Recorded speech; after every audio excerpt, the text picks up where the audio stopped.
Edgar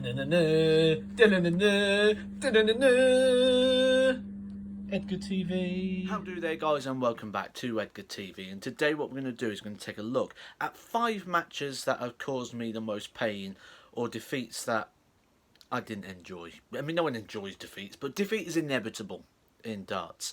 128 players, the best 128 players in the world, will descend on a Pro Tour venue. 127 of them are going to lose, so defeat, like I say, is inevitable. Even the world's best, Michael van Gerwen, has to deal with defeat. Some of them we can sort of accept and we can move on from, but here are 5 cases of defeats that knocked me sideways.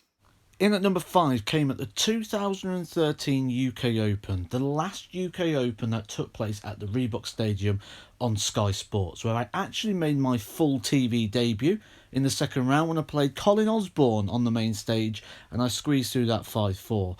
The draw came out later on that night. I drew Robert Thornton, a man who was currently in the Premier League at the time and the defending UK Open champion. So I could sniff the snorri. I could smell it. I could just breathe in the story of beating him, and I wanted this win so bad. I went into the game, I played really, really well. I went 6-4 up at the break, which was a nice little lead there. I ended up losing the game 9-7, averaging 100 in an absolute ding-donger of a game. Coming back from the break, Robert just went absolutely ballistic.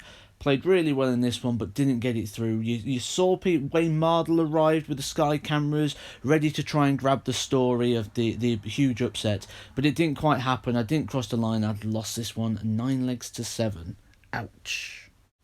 2019, Danny Noppert, last Pro Tour of the season in Barnsley. I needed just one win to guarantee my World Championship place, and didn't get it. I went 5-3 up, took out a lovely 111 finish to break the throw to go 5-3. Couldn't see the job through, ended up losing 6-5. Withdrew the next day from the World Series because it just absolutely heartbroke me. I put out this video, which was a raw, no thrills reaction, which basically said I'm probably going to Q school unless I go through the World Championship qualifier, in which case I did, so it kind of worked out, but yeah, painful one. Darius Labanauskas PDC World Championship, the first time round, so 2018 it was the 2019 World Championship. Now, my PDC World Championship debut, obviously a big occasion for anybody to debut at the World Championship, so massive game for me just on the occasion. But I took the first set, went 1-0 up, come back from the break, broke the throw, went 1-0 up in the second set. Probably should have gone 2-0 up in that set, probably should have gone 2-0 up in the match. Then the rest is history. You managed to turn it around from that point. But yeah, that one hurt because I felt like it was in my hands and I gave him that point back. So the Christmas was cancelled this year. You know, I didn't get the tree out. When people say like it really does affect your Christmas, that one really did. I took the defeat bad, and yeah, everything was different that year. I'm a massive Christmas fan, and yeah, I was in a sulk for weeks after this game. Obviously not so bad this year because he absolutely towelled me, but so a little easier to take. In at 2 is the 2014 Grand Slam of Darts qualifier. Now, in those days, they didn't have the tour card qualifiers like they do now. It was a wild card qualifier. 256 players play in this event. I played in it all day, got through to the final, ended up losing the final to Jamie Caven.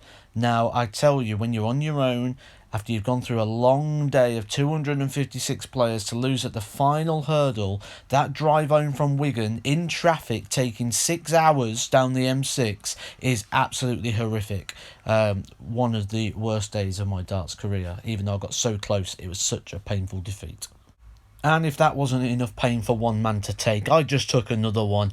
I took another one straight between the legs here. Jason Hogg, just a couple of weeks later, in the World Championship qualifier, the final game to go through, and I was probably a little bit ignorant in this game, playing the final. We didn't see a lot of Jason Hogg on the Pro Tour. He occasionally came on and off. He didn't really do a lot on there. So I probably thought this was a good game, especially after just beating Steve West in a really, really good game in the game before that. So I came into this game, I ended up losing 5-3. So in a space of about 2 or 3 weeks, I lost out on the Grand Slam and on the World Championship by just one game. Absolutely painful. Then the ironic twist of fate, we look at it, World Championship 2015, Jamie Caven then played Jason Hogg in the first round. The two players that just broke my heart. How I recovered from this, I don't know. Because at this point, I never knew if I was going to play darts again. To get that close to those events and miss out like that is so painful. Especially, like I say, at the situation I was in. I wasn't a professional at the time. I was still working. That would have been a massive, massive difference in my career at the time. So, yeah, painful to the highest degree. Edgar TV. I hope you're enjoying Edgar TV, guys, and if you are, please do hit that subscribe button. It's totally free, helps support the channel, and also it'll keep you up to date with all the latest Edgar TV news and episodes.